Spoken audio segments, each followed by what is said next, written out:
برادران ملت اسلامی، السلام علیکم ورحمۃ اللہ وبرکاتہ۔ الحمد للہ وکفا وسلام علی حبیبہ المصطفیٰ، اما بعد فاعوذ باللہ من الشیطان الرجیم، بسم اللہ الرحمن الرحیم۔ فبما رحمۃ من اللہ لنت لهم ولو كنت فظا غلیظ القلب لانفضوا من حولک، صدق اللہ مولانا العظیم۔ بارگاہ رسالت معاب صلی اللہ تعالی علیہ وسلم میں درود پاک کا ہدیہ پیش کریں۔ اللہم صلی علی سیدنا و مولانا محمد معدن الجود والکرم وآلہ واصحابہ الکرام وابنہ الکریم وبارک وسلم صلاۃ دائمۃ سرمدا ابدا۔ عزیزان گرامی وقار، انسان کو اللہ تبارک و تعالیٰ نے جو خصوصیات عطا کی ہیں، اس میں خاص طور پر زبان اور بیان کی خصوصیت بہت اہم ہے۔ شیخ سعدی رحمۃ اللہ تعالی علیہ فرماتے ہیں، تا مرد سخن نہ گفتہ باشد، عیب و ہنرش نہ ہفتہ باشد۔ جب تک آدمی بات نہیں کرتا، اس کی اچھائی بھی چھپی رہتی ہے، برائی بھی چھپی رہتی ہے۔ انسان اپنے کلام سے، اپنی بات سے سمجھ میں آ جاتا ہے کہ کس کیٹیگری کا ہے، کس لیول کا ہے۔ اس کی گفتگو کے آداب اس کی حقیقت بتاتے ہیں، بلکہ یہاں تک کہ اس کے نسب کا بھی پتہ لگا لیا جاتا ہے اور اس کی تربیت کا بھی اندازہ ہو جاتا ہے۔ حضرت لقمان حکیم سے پوچھا گیا، نیکی کس کا نام ہے؟ تو آپ نے فرمایا، دو چیزیں اور بہت چھوٹی ہیں۔ نیکی دو چیزیں ہیں جو بہت چھوٹی ہیں۔ کہا کیا ہے؟ کہا کہ ملاقات میں لوگ اپنے بھائیوں سے مسکرانا اور نرم گفتگو کرنا۔ ساری نیکیوں کی جڑ ہے یہ، نرم گفتگو کرنا اور لوگوں سے خندہ پیشانی کے ساتھ مسکرا کر ملاقات کرنا۔ لیکن میرے عزیزو، یہ دو چیزیں بناوٹی تو بہت سارے لوگوں کے ساتھ آ سکتی ہیں، اخلاق تصنع جس کو کہتے ہیں، تکلف کے ساتھ بہت سارے لوگوں کے ساتھ آ سکتی ہیں، لیکن حقیقت میں جس انسان کی طبیعت میں یہ دو چیزیں ہونی چاہیے، وہ کب سمجھ میں آتی ہیں؟ اس وقت جو مولا علی کرم اللہ وجہہ الکریم نے فرمایا، کسی انسان کو اس کی حقیقت دیکھنا ہو تو غصے کے عالم میں اسے دیکھو۔ وہ اپنے آپے سے باہر ہوتا ہے یا اپنے مزاج کے خلاف کس طرح بات کو سن کر کے تحمل رکھتا ہے۔ سب سے بڑا پہلوان وہ ہے جس نے اپنے غصے کو کنٹرول کیا اور اپنی زبان پر قابو پا لیا، ورنہ یہ وہ لمحہ ہے جب انسان پھٹ پڑتا ہے، جو دل کے اندر ہے سب کہہ جاتا ہے۔ آپ کو میں بتاؤں، نبی کریم صلی اللہ تعالیٰ علیہ وسلم کے عظیم اخلاق کریمہ، بخاری شریف کی حدیث ہے، حضور مسجد نبوی میں تشریف فرما ہے۔ اس وقت مسجد نبوی، آج ہو سکتا ہے آپ کے ذہن میں جو امیج ہے مسجد نبوی کی، بہت بڑی عالی شان مسجد، لیکن وہ زمانہ نبوی میں اس طرح کی نہیں ہے۔ کچی دیواریں تھی، اوپر چھپر کے چھت پڑے ہوئے تھے اور مٹی کی زمین تھی۔ یہ مسجد نبوی کی شکل اس زمانے میں حضور اکرم صلی اللہ تعالیٰ علیہ وسلم اپنے صحابہ کے ساتھ بیٹھے ہیں۔ ایک دیہات کا رہنے والا شخص آیا۔ ایک بات یاد رکھیں کہ دیہات میں، گاؤں میں رہنے والوں کے اخلاق اور تمیز میں بڑا فرق ہوتا ہے، ان کے ہاں آداب کی کمی ہوتی ہے۔ وہ شخص آیا اور مسجد نبوی میں آ کر حضور صلی اللہ علیہ وسلم سے کچھ بات چیت کیا، اور تھوڑی دیر کے بعد مسجد میں ہی کھڑے ہو کر پیشاب کرنا شروع کیا۔ بخاری شریف میں یہ حدیث موجود ہے۔ جب مسجد نبوی میں کھڑے ہو کر پیشاب کرے تو صحابہ اکرام سب دیکھ کر کے دوڑانے لگ گئے، خذوہ خذوہ، پکڑو اس کو، پکڑو اس کو، اور صحابہ دوڑاتے تھے، وہ پیشاب کرتے ہوئے بھاگتا تھا پوری مسجد میں۔ نبی پاک صلی اللہ تعالی علیہ وسلم نے فرمایا، دعوہ، چھوڑ دو اس کو، کر لینے دو، پیشاب کر رہا ہے مسجد میں، چھوڑ دو اس کو۔ جب وہ صحابہ اکرام حضور کا حکم سنتے ہیں، سب پیچھے ہٹ گئے۔ تھوڑی دیر کے بعد نبی کریم صلی اللہ تعالیٰ علیہ وسلم نے صحابہ سے فرمایا، پانی کے ڈول بھر کر کے لائے جائیں۔ صحابہ سے ہی منگوایا، پانی کے ڈول بھر کر کے لائے گا اور مسجد نبوی کے میدان میں فرش پر بہایا گیا اور صاف کیا گیا۔ اب وہ شخص نہایت ہی ڈرا سہما کھڑا تھا، میرے ساتھ کیا ہوگا پتہ نہیں، میں نے پیشاب کیا، اب مجھے یہ لوگ قتل کر ڈالیں۔ نبی کریم صلی اللہ تعالی علیہ وسلم نے قریب بلایا اور فرمایا، نہایت نرم گفتگو کے ساتھ حضور فرماتے ہیں، یہ اللہ کا گھر ہے، یہاں پیشاب نہیں پیشانیاں رکھی جاتی ہیں۔ بس یہ جملہ ہے، بخاری شریف میں موجود ہے، یہاں عبادت کی جاتی ہے۔ اتنا کہہ کر رخصت ہو گئے، رخصت کر دیا۔ وہ دیہات سے آیا ہوا جو نوجوان تھا یا شخص تھا، باہر نکلتے ہی وہ کلمہ طیبہ پڑھ کر حضور کی غلامی میں شامل ہوا۔ میں نے وہ بلند عالی اخلاق نہیں دیکھے۔ نبی کریم صلی اللہ علیہ وسلم کے بارے میں قرآن کہتا ہے، فَبِمَا رَحْمَةٍ مِّنَ اللَّهِ لِنْتَ لَهُمْ، اللہ کی رحمت سے آپ لوگوں کے لیے نرم ہیں، اس لیے لوگ آپ کے ارد گرد لگے ہوئے رہتے ہیں۔ وَلَوْ كُنْتَ فَظًّا غَلِيظَ الْقَلْبِ لَانفَضُّوا مِنْ حَوْلِكَ، اے رسول اگر آپ سخت دل ہو جائیں تو پھر یہ سب چھٹ جائیں گے، آپ سے دور ہو جائیں گے۔ اس رسول کے لیے جب کہا گیا ہے کہ اگر آپ سخت ہو جائیں تو لوگ چھوڑ کر کے دور ہو جائیں گے، تو ہمارے اور آپ کے لیے کس قدر لہجے کی پابندی ضروری ہے۔ ہاں عزیزان گرام وقار، اپنی گفتگو، اپنے کلام، اپنی بات چیت سے آپ اپنے سلیقے بتاتے ہیں۔ گالی گلوچ کرتے ہوئے جن کی صبح شامیں ہوتی ہیں، ان کو دیکھ کر کے ہی پہچان میں آ جاتا ہے کس گھر سے یہ تعلق رکھتا ہے، کہاں ان کی تربیت ہوئی ہے، کس طرح ان کے آداب سکھائے گئے۔ اسی لیے میرے عزیزو، بچوں کو آوارہ بھی نہ چھوڑ دینا کہ وہ اپنی زبان گلی کوچوں سے سیکھ کر کے جائیں۔ کل کو ہوگا یہ کہ اس کی زبان کی وجہ سے لوگ تمہیں تان و تشنیع کریں گے، اس کا باپ ایسا ہوگا اس لیے بچہ ایسا ہے، اس کی ماں اس طرح ہوگی اس لیے اس کی گفتگو ایسی ہے۔ کیونکہ موسٹلی زیادہ طور پر بچے اپنے ماں باپ کے اخلاق کو نقل کرتے ہیں، ٹرانسفر ہوتی چلی جاتی ہیں۔ ایک بار حضور اکرم صلی اللہ تعالی علیہ وسلم مسجد نبوی سے باہر نکل کر جا رہے ہیں۔ توجہ میرے عزیز ہو، اخلاق کہاں دکھانے چاہیے اور ہماری بات چیت کے انداز ہمیں کہاں ہونا چاہیے، میں آپ کو بتاؤں۔ حضور تشریف لے کر جا رہے ہیں، صحابہ اکرام کھڑے تھے حضور کے اطراف۔ مدینہ طیبہ کی ایک بوڑھی خاتون جس کا ذہنی توازن کھویا ہوا ہے، یعنی وہ دماغی طور پر ڈسیبل ہے، اور وہ آئی جا رہی تھی۔ لوگ جب بھی اس کو دیکھتے راستہ کاٹ لیتے، وہ جس کو بھی پکڑتی تھی سنانا شروع کرتی تھی، جو منہ میں آئے بکنے لگ جائے، اور لوگوں کو تنگی محسوس ہونے لگتی۔ صحابہ نے دیکھا کہ یہ عورت آ رہی ہے، حضور کی طرف آ رہی ہے، سب نے حضور صلی اللہ علیہ وسلم کو گھیر لیا، اس کا راستہ روکنے کے لیے۔ اب آئے گی اور نبی کریم صلی اللہ علیہ وسلم کے پاس اگر زبان درازی کرنے لگ جائے، پاگل عورت ہے، اور بک بک کرنے لگ جائے، حضور پاک صلی اللہ علیہ وسلم کے ادب میں کہیں کمی نہ آ جائے۔ صحابہ کا یہ ہمیشہ اہتمام رہتا۔ حضور اکرم صلی اللہ علیہ وسلم نے دیکھا تو صحابہ سے کہا، ہٹ جاؤ، اس کو آنے دو، ہٹ جاؤ، اس کا راستہ چھوڑ دو۔ صحابہ نے کہا، یا رسول اللہ صلی اللہ علیہ وسلم، اس کا ذہنی توازن ٹھیک نہیں ہے، دماغی طور پر وہ عورت ٹھیک نہیں ہے، وہ آئے گی اور لمبی باتیں کرتی ہے، لا یعنی باتیں کرتی ہے، کہیں آپ کی شان پاک میں کوئی گستاخی نہ ہو جائے۔ صحابہ روک رہے تھے، حضور پاک صلی اللہ علیہ وسلم نے سختی سے فرمایا، ارشاد فرمایا، ہٹ جاؤ، اس کا راستہ چھوڑ دو، مجھے پتا ہے پورے مدینے میں اس کی کوئی نہیں سنتا، میں بھی نہ سنوں تو کس کو سنائے گی، اگر میں بھی نہ سنوں تو وہ کس کو سنائے گی۔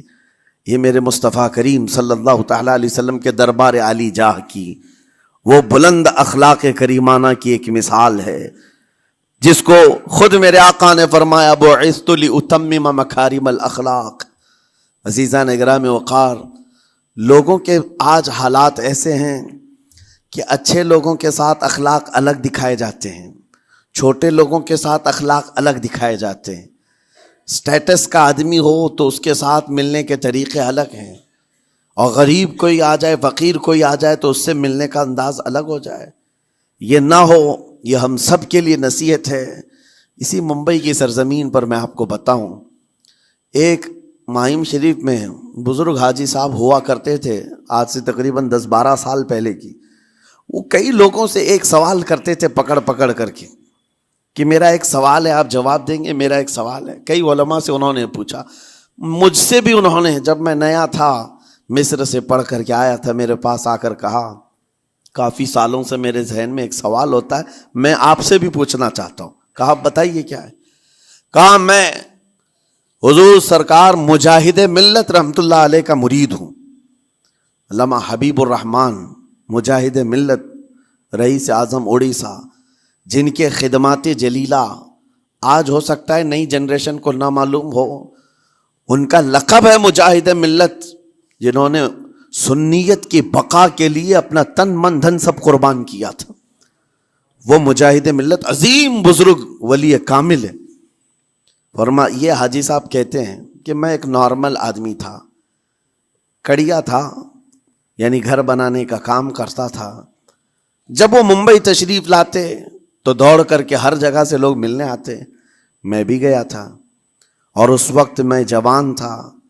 حضور مجاہد ملت رحمت اللہ علیہ کی بات وہ بتا رہے ہیں کہ لوگ لائن لگا کر کے مصافحہ کر رہے تھے، مل رہے تھے۔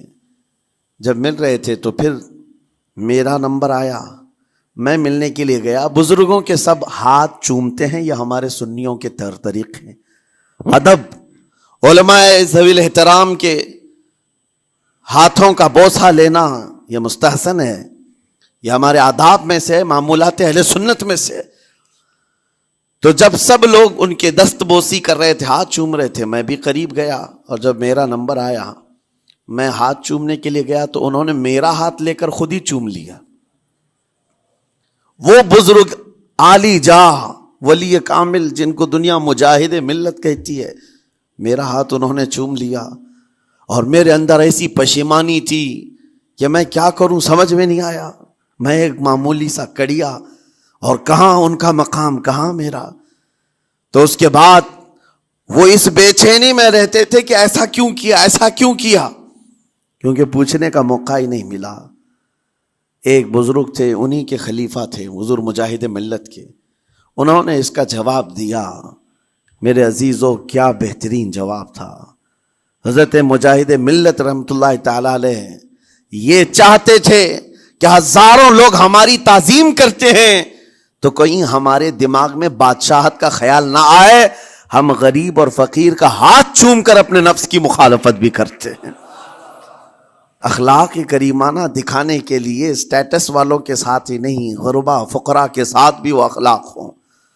نبی کریم صلی اللہ تعالی علیہ وسلم کے وہ آداب آج اگر آپ اپنا لیں، بہت ساری کڑوی چیزیں ویسی ختم ہو جائیں۔ آج ممبئی کی سرزمین پر سب سے بڑا یہ چیلنج ہے بات کرنے میں، نوجوانوں کے تو آج پارے چڑھے ہوئے ہوتے ہیں، ان سے کوئی بھی بات کر لے، جس تیور میں یہ بات کرتے ہیں ایسا لگتا ہے کہ ابھی لڑائی ہو جائے گی، ابھی جھگڑا ہو جائے گا۔ اس کی عادت سی بن گئی ہے۔ آپ کو پتہ ہے فرمایا گیا، عربی کا قول ہے، جراحت السنان لها التیام ولا یلتام ما جرح اللسان۔ تلوار سے، چاقو سے دیا ہوا زخم سوکھ سکتا ہے، زبان سے دیا ہوا زخم کبھی نہیں سوکھتا، زبان سے دیا ہوا زخم نہیں سوکھتا۔ بولنے سے پہلے 1000 بار اس بات کو خیال ہونا چاہیے کہ میں جس کو بول رہا ہوں کہیں اس کا دل چھلنی تو نہیں ہو جائے۔ میری زبان یہ ہوتی 50 گرام کی چھوٹی زبان ہے، لیکن بڑے بڑے لوگوں کے کلیجے چیر کر رکھتی ہے، بڑے بڑے لوگوں کے دلوں میں سوراخ کر کے رکھتی ہے، زخمی کر کے رکھتی ہے اس کا استعمال۔ اسی لیے روایت میں ملتا ہے کہ جب انسان صبح کرتا ہے تو سارے اعضاء، ہاتھ پیر آنکھ کان ناک، سارے اعضاء سب سے پہلے زبان سے یہ عرض کرتے ہیں، اس کی پناہ مانگتے ہیں، کہتے ہیں آج تو صحیح سلامت رہے گی تو ہم سب صحیح سلامت رہیں گے، اور اگر تو پھسل گئی تو عذاب ہم پر بھی ہوگا۔ زبان بولتی ہے، مار کسی اور کو پڑتی ہے، کوئی زبان کو مارتا نہیں ہے، گالی زبان دیتی ہے، لیکن مار کبھی پیٹھ پہ پڑتی ہے، سر پہ پڑتی ہے، ہر جگہ پڑتی ہے۔ تو یہ زبان نبی کریم صلی اللہ تعالی علیہ وسلم نے ارشاد فرمایا من یضمن لی ما بین لحیتیہ وما بین، حضور پاک صلی اللہ تعالی علیہ وسلم فرماتے ہیں جس نے دو چیزوں کی ضمانت مجھے دے دی، حفاظت کی، میں اسے اضمن لہ الجنہ، میں اس کو جنت میں لے جانے کی ضمانت دیتا ہوں۔ دو چیزیں کیا ہیں؟ حضور فرماتے ہیں ایک دو جبڑوں کے بیچ میں جو موجود زبان ہے اس کی حفاظت کر لے، اور دو رانوں کے بیچ میں جو شرمگاہ ہے اس کی حفاظت کر لے، یہ دو چیزیں جس نے بچا لیا میں اس کو جنت میں لے جانے کی ذمہ داری دیتا ہوں، ضمانت دیتا ہوں۔ اس کا کتنا بڑا کردار ہے، یہ زبان کا کتنا بڑا کردار ہے۔ اور حضور نے ایک بار پکڑ کر کے فرمایا تھا، زبان کو پکڑ کر کے کہا تھا یہ وہ زبان ہے جو انسان کو جنت میں بھی لے جاتی ہے اور دوزخ میں بھی لے جاتی۔ کلمہ کس سے پڑھتے ہیں آپ؟ لا الہ الا اللہ، زبان ہی سے تو پڑھتے ہیں، اسی کلمے نے آپ کو جنت تک پہنچایا۔ اور کافر جو کفر کرتا ہے وہ بھی زبان سے ہی کرتا ہے، اور زبان اسے ہمیشہ کی دوزخ میں لے جاتی ہے۔ اس زبان کو چلانے سے پہلے 1000 بار سوچ لیں کہ آج لہجوں کی سختیاں بڑھتی چلی گئیں، اور آپ کو پتہ ہے قرآن پاک میں رب تعالیٰ نے یہ فرمایا وَلَا تَقُلْ لَهُمَا اُفٍّ وَلَا تَنْهَرْهُمَا، والدین کے بارے میں بچوں کو کیا کہا گیا؟ ان کو اف تک نہ کہو۔ لیکن زبان جب کھلتی ہے نا، ماں باپ کے خلاف نوجوانوں کو ہم نے دیکھا ہے گالی گلوچ کرتے ہوئے اور اتنی بری باتیں کہتے ہوئے، معاذ اللہ۔ عزیزان گرامی وقار، حضور نے تو یہ فرمایا جس نے پلٹ کر کے اپنے ماں اور باپ کو سخت لہجے میں بات کیا یا ان کی نافرمانی کی، حضور فرماتے میرا دل چاہتا ہے کہ اس کے گھر کو آگ لگا دوں، آگ لگا دوں۔ اس لیے اس بات کو ہمیشہ یاد رکھیں، تمہارے لہجے کی سختیاں کسی کو زخمی کر دیں تو آخرت خراب ہو جائے گی، آخرت خراب ہو جائے گی۔ حضرت علقمہ رضی اللہ تعالیٰ عنہ حضور کے صحابی ہیں، حضور صلی اللہ علیہ وسلم کے صحابی ہیں، آخری وقت آ گیا تھا لیکن زبان نہیں کھلتی تھی۔ حضور پاک صلی اللہ علیہ وسلم کے پاس سفارش لائی گئی کہ آپ کے وہ ساتھی ہیں انتقال کر رہے ہیں لیکن زبان پر کلمہ بھی نہیں آتا۔ حضور تشریف لائے، دیکھا، پوچھا گھر میں ان کے کون کون ہے؟ کہا بیوی ہے اور ماں ہے۔ ماں کو بلایا اور کہا علقمہ کے بارے میں کیا کہتی ہو، کیسا تھا؟ کہا بہت اچھا، پرہیزگار، عبادت گزار، ساری نیکوکاریاں اس کے اندر ہیں۔ تو پھر حضور نے پوچھا اچھا یہ بہت نیک تھا، تم بھی اس سے راضی ہو کہ نہیں ہو؟ ماں نے کہا میں نہیں راضی ہوں، میں راضی نہیں ہوں۔ کہا کیوں، وجہ کیا ہے؟ کہا یا رسول اللہ میرا اکلوتا بیٹا، میرا تنہا بیٹا تھا، بڑی محبتوں کے ساتھ اس کو پالا تھا، اور جب میں نے اس کی شادی کی اپنی بیوی کو لایا، اور جب بیوی گھر پر آ گئی تو میری بات کو ہلکے میں لیتا، اپنی بیوی کی بات کو فوقیت دیتا، ترجیح دیتا، اور اس وقت غالباً یہ باتیں تھی کہ زبان سے کوئی کلمہ ان کے نکلا ہوگا جو بیوی کی حمایت میں تھی، ماں کو تکلیف پہنچ گئی۔ کہا میرا دل گوارا نہیں کرتا، میں اس سے راضی نہیں ہوں، باقی وہ بہت نیک بندہ ہے، بہت اچھا ہے۔ حضور نے فرمایا دیکھو زندگی کے آخری پڑاؤ پر آ چکا ہے، روح نکلنے کو ہے، معاف کر دو۔ وہ بھی صحابیہ تھی، انہوں نے کہا آقا آپ کا حکم ہے یا مشورہ ہے؟ اگر حکم ہے تو پھر ماننا ہے۔ حضور نے فرمایا نہیں، حکم نہیں، مشورہ ہے۔ کہا مشورہ ہے تو پھر دل نہیں چاہتا، دل نہیں چاہتا۔ حضور نے فرمایا صحابہ سے کہ لکڑیاں جمع کرو، آگ لگاؤ اور انہیں اٹھاؤ، آگ میں ڈال دو۔ آگ دہکائی گئی تو ماں کی ظاہر سی بات ہے ممتا بے چین ہو گئی۔ کہا ان کو میرے سامنے آگ میں ڈالیں گے؟ کہا ہاں، اس سے بہتر ہے کہ وہاں جلے گا، یہاں جلے۔ وہ ماں کہتی آقا آپ گواہ ہو جائیں، میں اپنے بیٹے کو معاف کرتی ہوں۔ ادھر معاف کیا، ان کی زبان پر کلمہ طیبہ جاری ہوا۔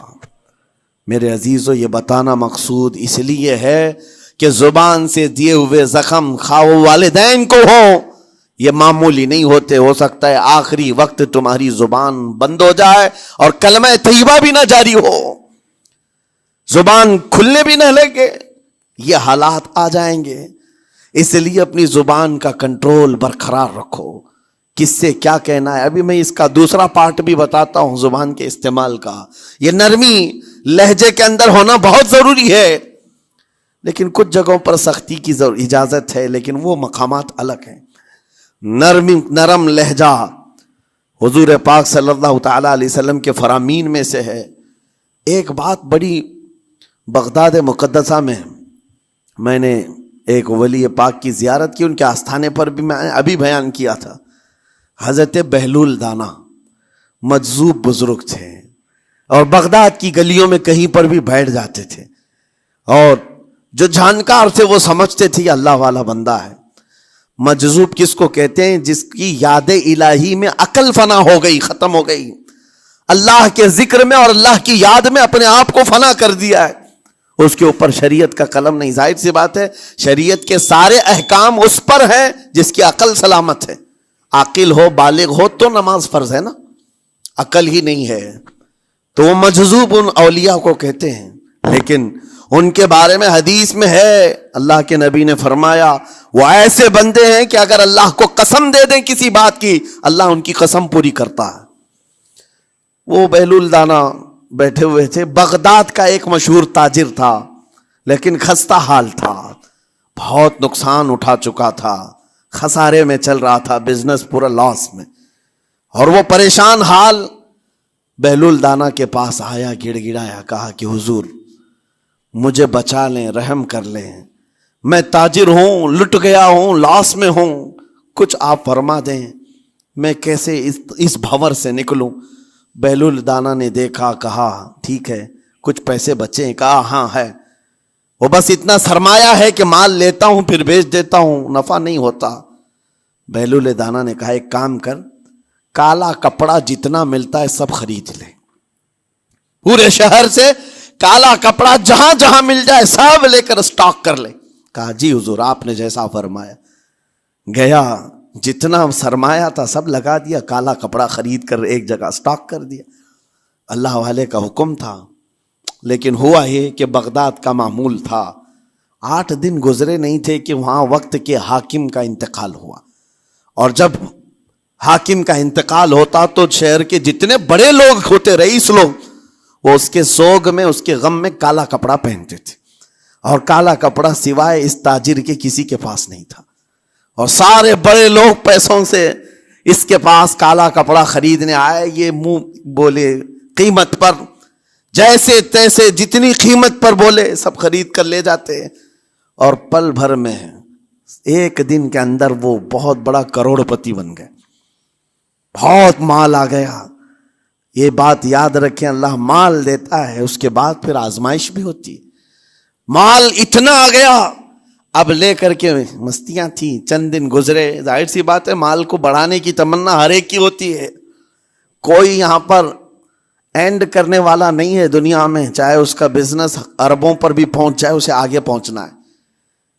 چند دن گزرے تھے، 8-10 دن، پھر آیا حضرت بہلول دانا کو ڈھونڈتے ہوئے، ایک جگہ میدان میں یہ مجذوب بزرگ بیٹھے مل گئے، آیا اور کہا او دیوانے بتا اب کیا خریدوں، پیسہ بہت ہے ابھی میرے پاس، بتا دیوانے اب کیا خریدوں؟ انہوں نے دیکھا، کہا کہ لہجہ تو بدلا ہوا ہے، پیسہ بہت زیادہ تھا، کہا کہ ٹھیک ہے کوئی بات نہیں، اللہ والوں کو ان سب چیزوں سے کوئی لینا دینا نہیں۔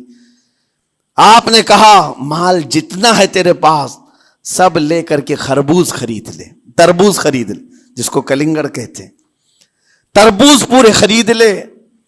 اس نے کروڑوں کی جائیداد پورے تربوزوں میں لگا تھی، سب تربوز خرید کر سٹاک کر دیا ایک جگہ، اور اس کے گمان میں یہی تھا کہ چند دن گزریں گے، کوئی ایسا ہی حادثہ ہوگا جب تربوز منہ مانگی قیمت پہ لوگ خریدیں گے اور میں بیچوں گا۔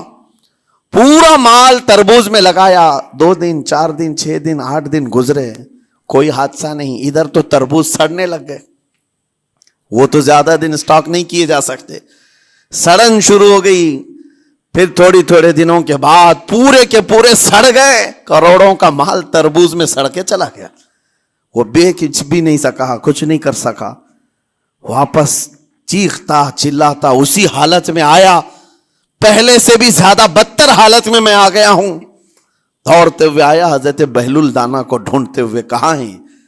وہ اسی جگہ بیٹھے ہوئے مٹی میں بیٹھے رہتے تھے، قریب آیا اور کہنے لگا کہ آپ نے میرے ساتھ ایسا کیوں کیا بہلول؟ بہلول دانا نے کہا کیا ہوا؟ کہا میں تو لٹ گیا، تربوز میں پیسے لگائے آپ کی وجہ سے اور پورے سڑ گئے۔ بہلول دانا نے کہا میں نے تو کچھ نہیں کیا، پہلے تو تجھے نفع ملا تھا وہ تیرے لہجے کی وجہ سے، اب خسارہ ہوا ہے تیرے لہجے کی وجہ سے۔ پہلے جو آیا تھا بات کرنے کے لیے اس وقت تیری تمیز الگ تھی، تیری تہذیب الگ تھی، اخلاق الگ تھی، گڑ گڑا کر کہا تھا کہ میں لٹ گیا ہوں آپ رحم کر دیں۔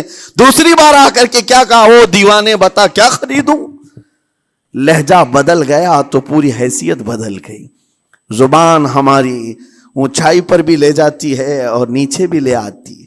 اس بات کو ہمیشہ ملحوظ رکھیں کہ اس زبان سے بہت سارے لوگ نفع بھی اٹھاتے ہیں، بہت سارے لوگوں کو نقصان بھی ہوتا ہے۔ لیکن ساتھ میں یہ بات بھی عرض کروں، نرم گفتگو کرنے کا عادی ہر ایک کو ہونا چاہیے، نرم گفتگو کرنے کا عادی ہر ایک کو ہونا چاہیے، اس کی نیکیوں کی علامت ہے، اس کے اخلاق کی علامت ہے۔ لیکن ساتھ میں امام شافعی رحمۃ اللہ تعالی علیہ نے یہ بھی فرمایا، چاہے جتنی بھی نرم طبیعت ہو انسان کی، اللہ اور اس کے رسول کے لیے غیرت ہونی چاہیے۔ اللہ اس کے رسول کے خلاف بات سنے تو پھر نرم لہجے کا استعمال نہ کرے، پھر وہ بزدلی کہلائے گی، وہ بزدلی کہلائے گی۔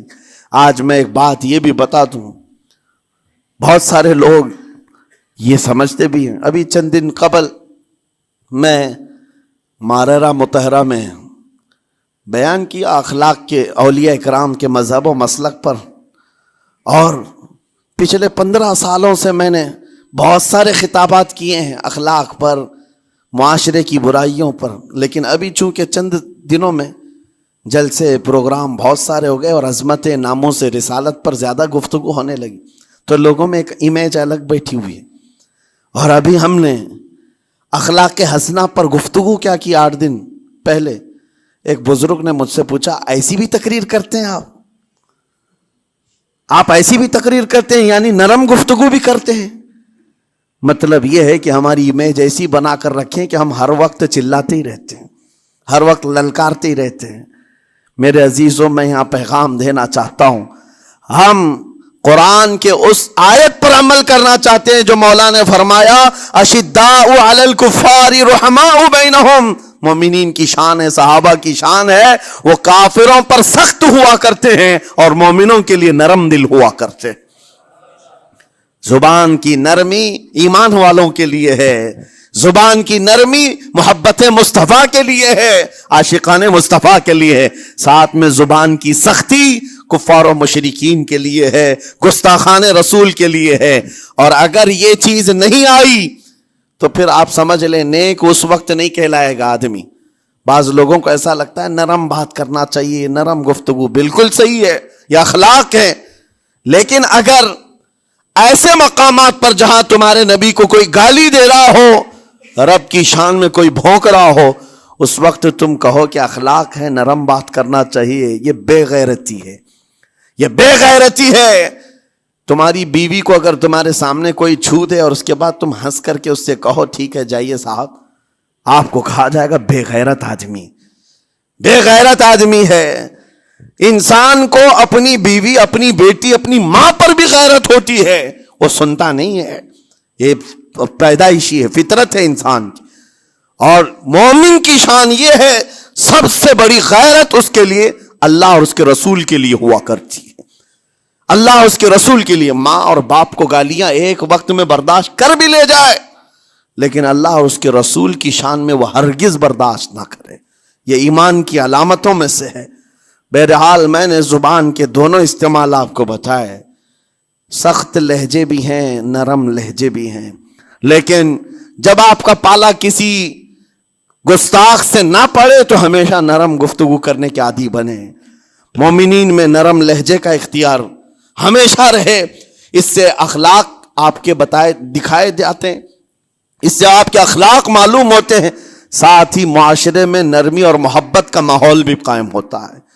ڈانٹنے کے طریقے بھی میں آپ کو بتاؤں، میرے والد اگرامی فرمایا کرتے تھے، حضور حافظ ملت رحمت اللہ علیہ جو الجامعۃ الاشرفیہ مبارک پور کے بانی ہیں اور بڑے محدث، جنہوں نے ایک نہیں ہزاروں عالم پیدا کیے، اس ہندوستان کی بات کر رہا ہوں، حافظ ملت رحمۃ اللہ علیہ پوری بخاری شریف پڑھاتے تھے، تقریباً 40 سال تک انہوں نے پڑھایا بخاری شریف. میرے والد ان کے شاگرد ہیں. فرماتے ہیں جب وہ بہت زیادہ ناراض ہو جاتے کسی سے، ڈانٹنا ہوتا، ہر استاد بچے کو ڈانٹتا ہے، کبھی کچھ بچہ نافرمانی کر جائے یا مزاج کے خلاف بات کرے تو استاد ڈانٹتا ہے. تو حافظ ملت رحمۃ اللہ علیہ اگر کسی شاگرد کو ڈانٹتے بھی غصے میں تو کہتے ہیں اے جنتی کیا کر رہا ہے. کہتے ہیں اگر یہ جملہ قبول بھی ہو جائے تو بچہ جنتی ہو جائے. لہجے کی یہ استعمالات اولیاء سے سیکھو میرے عزیزو. غصے پر کنٹرول اس وقت تمہارے اخلاق معلوم ہوتے ہیں جب تمہارا غصہ عروج پر ہوتا ہے. اس وقت تمہاری حقیقت لوگوں کے سامنے آتی ہے. وہ اپنے شاگردوں کو ڈانٹتے بھی تو جنتی کہہ کر ڈانٹتے ہیں، یعنی کوئی گالی نہیں ہے، کوئی برے کلمے نہیں ہیں، بلکہ ایسا جملہ ہے کہ اگر قبول بھی ہو گیا استاد کی زبان سے، اس کی تو زندگی وصول ہوگی، اس کا بیڑا پار ہو گیا. ہمارے درمیان ماں باپ کو بھی یہ چاہیے کہ بچوں کو کس طرح کے اخلاق آپ دے رہے. گفتگو کرنے کے متعلق قرآن میں اللہ تعالیٰ نے آداب بتائے ہیں. جب آپ گھروں کے اندر موجود ہوں تو بچوں کے سامنے کس طرح کی گفتگو کیا کریں گے، کیسی بات کریں گے. شوہر اور بیوی جس طرح کی باتیں کر رہے ہیں بچے کے دماغ میں وہ پورا کا پورا چھپتا ہے، ٹرانسفر ہوتا ہے. اسی لیے کہا گیا ایڈلٹ گفتگو کبھی بھی بچوں کے درمیان نہیں کی جائے گی. جو میچورٹی میں نہیں ہے ان بچوں کے سامنے ماں اور باپ بیٹھ کر کے کلام بھی نہ کریں، بات نہ کریں. معاشرہ تو آج ایسا ہے سب پوری فیملی لے کر کے بیٹھے ہوئے ہیں، اور حد تو یہ ہے کہ گندی فلمیں سامنے لگی ہوئی رہتی ہیں. وہ کیسے بچا پاؤ گے؟ 4 سال 5 سال کے بچے کے اندر بھی وہ گفتگو، وہ مکالمات، ایک دوسرے سے بات کرنے کی تمیزیں، وہ سب وہاں سے سیکھتا آ رہا ہے. گھروں کے اندر ماحول کو تبدیل کرنے کے لیے آپ کی اپنی زبان پر کنٹرول اور اپنے بچوں کی تربیت اور ان کی زبان پر کنٹرول بہت ضروری ہے. پھر دیکھنا آپ یہ معاشرہ پیدا کر کے کل کو آپ کا بچہ نکلے گا، اس کی تمیز، اس کے اخلاق پر ہر کوئی اش اش کرے گا. چند دنوں کی محنت ہے آپ کی، لیکن بچے جب سلیقے کے ساتھ گفتگو کریں تو لوگوں کا دل جیت لیا کرتے ہیں. بات کرنے کے آداب ایسے ہیں کہ لوگ دل جیت لیا کرتے ہیں. یہ میرے استاد گرامی مصر کے رہنے والے تھے. جب خطابت ہمیں سکھا رہے تھے گفتگو کرنے کے آداب، تقریر کرنے کے آداب، تو ایک امام غزالی کا قول تھا کلم الناس علی قدر عقولہم، لوگوں سے ان کی عقل کے مطابق بات کرو. اس پر وہ سمجھاتے ہوئے ہمیں ٹریننگ دیتے تھے اور کہتے تھے کہ تمہارے پاس آنے والے کئی طرح کے لوگ ہوں گے. اگر تم امام ہو، اگر داعی ہو، خطیب ہو، مقرر ہو، کوئی غریب گھر سے، کوئی بڑے امیر گھر سے، کوئی پڑھا لکھا آئے گا، کوئی جاہل ہوگا، کوئی بدتمیز بھی ہوگا، کوئی نیکوکار، کوئی گنہگار، سب طرح کے مکس مجموعہ تمہارے پاس ہوگا. ان سے خطاب کرنا، ان سے بات کرنا، کس انداز سے بات کرو گے، کیسے ان سے کلام کرو گے. میرے عزیزو یہ ہمارا اپنا ہنر نہیں ہے. ہم جو آپ کے سامنے گفتگو کر رہے ہیں یہ ہمارا فن نہیں ہے، یہ اپنا پیدا کیا وہ ہنر نہیں ہے. ہمیں سکھایا گیا تھا صرف اور صرف آپ کو اس مجمع سے اور یہ آئے ہوئے جمع غفیر سے بات کرنے کے لیے ایک ہی اسلوب اپنانا ہے. دیکھنا ہے کہ رسول اللہ کیسے بات کیا کرتے تھے. میرے آقا صلی اللہ تعالی علیہ وسلم کا اسلوب اپناؤ. حضور کے خطبے دیکھو، حضور جب خطاب کرتے، ظاہر سی بات ہے مسجد نبوی میں اس وقت بھی لوگ، ہر طرح کے لوگ آتے، دیہات کے بھی تھے، شہر کے بھی تھے، اعلیٰ دماغ والے لوگ اور کئی الگ الگ قسم کے لوگ آتے. حضور کا خطاب سب کے لیے تھا. عزیزان گرامی، ان سنتوں پر عمل کر کے آج آپ اپنے لہجے کو بہتر بنا سکتے ہیں. بس میری گفتگو کا خلاصہ یہی ہے کہ اللہ تعالیٰ ہمیں زبان کا صحیح استعمال عطا فرمائے، ورنہ یہ زبان کی سختیاں اور اس کی کڑواہٹ ہمیں دوزخ میں بھی لے جاتی ہے، دوزخ تک لے جا سکتی ہے. اللہ تعالیٰ اس کی مکاریاں، اس کی عیاریاں اور اس کی شرانگیزیوں سے ہم سب کی حفاظت فرمائے. ساتھ میں یہ بھی میں بتا دوں، وہ زبان پاک نہیں بولتی، وہ زبان پاک نہیں بولتی جو حلال نہیں کھاتی. یہ بھی بزرگوں نے فرمایا ہے، یہ زبان پاک نہیں بولتی جو حلال نہیں کھاتی. اسی سے ہر کچھ گزرتا ہے، اندر پیٹ میں جاتا ہے. حلال لقمے اس سے گزارو تو زبان پاک بولے، اللہ کا ذکر کرے اور تمہیں زبان میں وہ لذت آنے لگ جائے. لیکن اس سے حرام لقمے گزارتے رہو گے، اس کے لہجے کی سختیاں بھی آ جائیں گی، اس کے اندر کڑواہٹ بھی آ جائے گی، گالی گلوچ، یہ سارے استعمالات یہ زبان کرنے لگ جائے گی. کیوں؟ اس سے حرام لقمے جو گزارے جا رہے ہیں. اس چیز کا بھی خیال ضروری ہے. زبان کو جس طرح کا پیٹرول دو گے ویسی چلے گی یہ گاڑی. جس طرح کا ڈیزل اس کے اندر ڈالتے ہو، حرام یا حلال، یہ بہت معنی رکھتا ہے. اور ایک بات یہ بھی سن کر کے چلے ہیں کہ حضرت سلیمان علیہ السلام کے زمانے میں ایک مناظرہ ہوا تھا علماء کا. بعض لوگوں نے کہا کہ انسان کی ایک جماعت تھی، انسان کی زبان افضل ہے، منہ افضل ہے، اس لیے کہ وہ اللہ کا ذکر کرتی ہے. بعض نے کہا کہ نہیں، انسان کے پیچھے کا مقام اچھا ہے، اس سے بہتر ہے. یہ دونوں کی تکرار میں حضرت سلیمان علیہ السلام کے پاس بات آئی، آپ بتائیں. تو ان سے پوچھا تم اتنی بڑی بات کیوں کہہ رہے ہو؟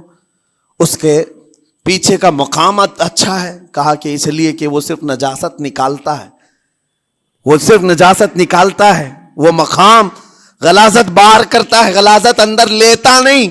زبان غلاظت اندر بھی لیتی ہے، حرام کھاتی بھی ہے، لوگوں کو زخمی بھی کرتی ہے. ان علماء کی دلیل تھی. تب آپ نے فرمایا بات ٹھیک ہے، جس انسان کا زبان پر کنٹرول نہیں، حرام کھاتا ہو اور بد کلامی کرتا ہو، گالی گلوچ ساری چیزیں کرتا ہو، آپ نے فرمایا اس سے بہتر اس کا پیچھے کا مقام ہے. اور جو انسان کنٹرول رکھتا ہے، حلال کھاتا ہے اور لہجے کی نرمی رکھتا ہے، ظاہر سی بات ہے اس کا منہ ہی افضل ہے، اس کی زبان افضل ہے.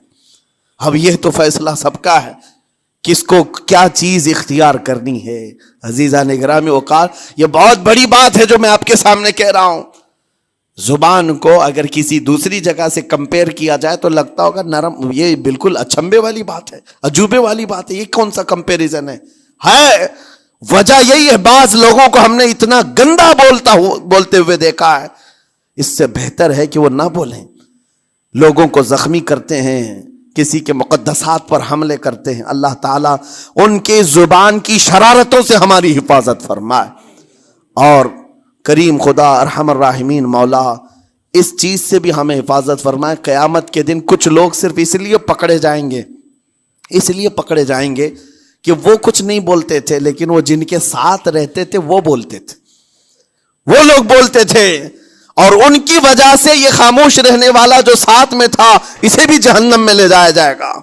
اور وہ اس دن کہے گا پکار کر، یا ویلتا لیتنی لم اتخذ فلانا خلیلا، اے کاش میں فلاں کی دوستی نہیں کیا ہوتا تو اچھا ہوتا، آج میں بچ گیا ہوتا.